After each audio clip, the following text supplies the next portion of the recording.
if you add plants under your fruit trees, they will steal nutrients, right?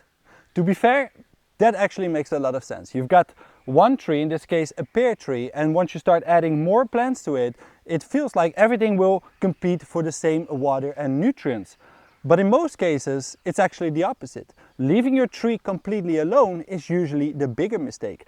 And I saw this come up a lot in the comment section on my last video, so I want to show you what these plants are actually doing when they do compete, and the simple rules that I follow to make sure that everything works together so your tree grows stronger and you can produce more food in the same space. So let's look at what is actually happening around your tree, because once you see this, the whole idea of competition starts to fall apart pretty quickly. And it starts with something very simple. First, plants protect the soil, and this is where everything starts, because a bare soil is a problem. It heats up fast, it dries out quickly, and once that moisture is gone, it is hard to recover. But the moment that you cover it with plants, everything changes. You create a living layer. The soil will stay much cooler, water sticks around longer, and conditions become much more stable. And you can actually feel this.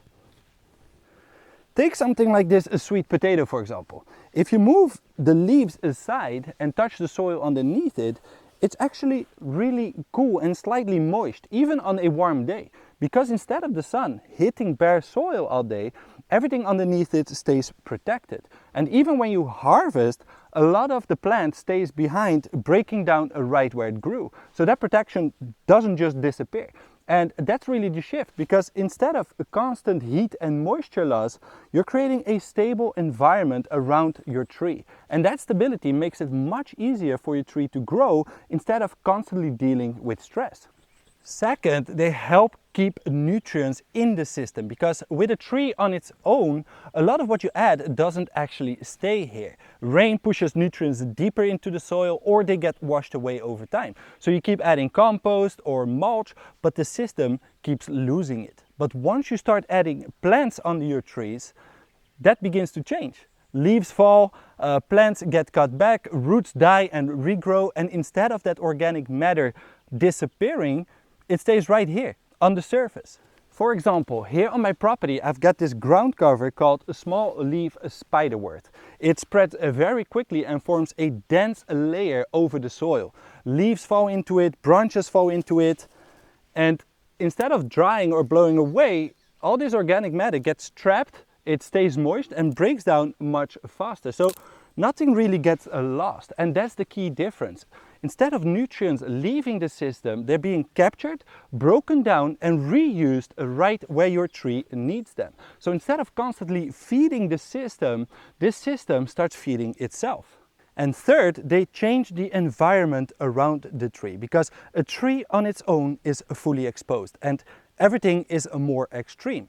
But once you start adding different plants around it, that begins to change. Now the wind gets slowed down before it reaches the tree. The soil is shaded for part of the day and there is much less evaporation. And you can actually see this. Trees growing inside a planted area often look different. The leaves are healthier and the growth is more steady. Not because one plant is feeding the tree directly, but because the whole environment is less stressful. So instead of constant swings from hot to dry and then exposed, everything is much more balanced, and the trees respond really well to that.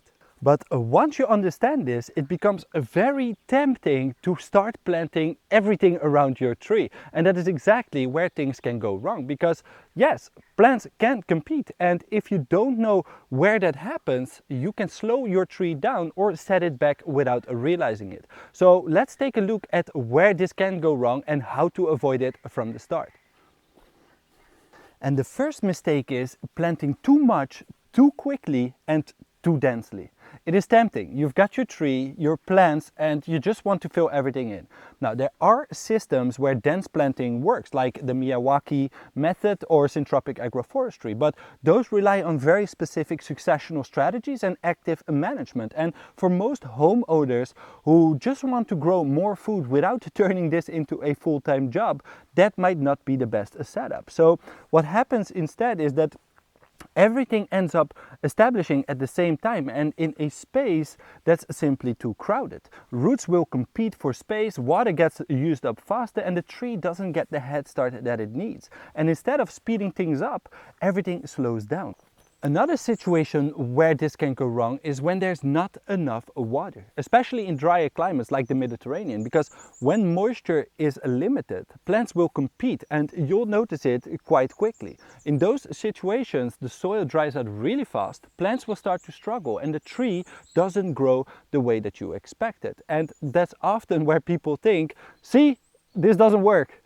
And I ran into this myself when I was growing in central Portugal in a much drier climate. But the problem isn't the idea, it's that the system isn't ready yet. In dry conditions, it's not about planting less, but it's about planting differently. You need to start with tougher, fast-growing pioneer plants that can handle those conditions and then help build shade, cover the soil, create microclimates and hold moisture. And once that improves, you can then start adding more sensitive, edible plants. And that's when things really start working together. Another thing I see quite often is simply using the wrong plants, because not all plants behave the same. Some stay relatively controlled and grow at a steady pace, but others, they move fast, they spread quickly, they climb over everything around them, and if you don't stay on top of them, they can take over the space before anything else has a chance to establish. Like this small leaf spiderwort right next to this coffee bush. And that's where things can go wrong, because instead of supporting the system, one plant starts dominating it. It starts to block out light, crowds everything out, and makes it harder for your tree or other plants to establish properly. And it often looks fine at first, and then a few months later, one plant has taken over completely. So it is really important to choose plants that actually fit the system and keeping them in check as they grow. So to make this work and grow stronger, healthier trees while producing more food in the same space, I just follow 5 simple rules that make sure everything works together instead of against each other. And the first rule is to start light. Don't try to fill the space right away. Begin with a few well-placed plants and let the system take shape from there. Second, give the tree space. Don't plant right up against the trunk. Leave a clear gap and build around it so that the tree can establish without being crowded early on. Third, add plants gradually over time. Watch how the system responds and use that to guide what comes next, instead of deciding everything up front. Fourth, every plant needs a role. Either it covers the soil, it improves it, or it produces something useful. If it doesn't serve a function, it doesn't go in.